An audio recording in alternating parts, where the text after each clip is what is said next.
যখনই আমাকে ডাকবেন আপনাদের এখানে আমাকে পাবেন, কারণ আমি জানি আপনারা একটি বিশেষ জায়গায় এখানে থাকেন, এখানে তো আপনাদের অনেক সমস্যাও আছে। যাই হোক, সমস্যার আর কোনো কিছু নেই, এখন সমস্যা সবই সমাধান। আমাদের এখন এই সনাতনী সরকার, এই সরকার আপনাদের পাশে থাকবে, আপনাদের সঙ্গে থাকবে, এবং আমি আপনাদের বিধায়ক হিসাবে আপনাদের পাশে আছি, থাকব।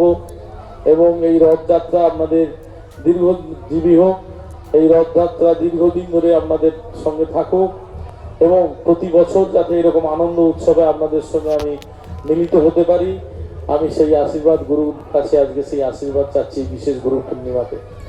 আর আমি বিশেষ কিছু বলবো না, রাত্রি হয়েছে।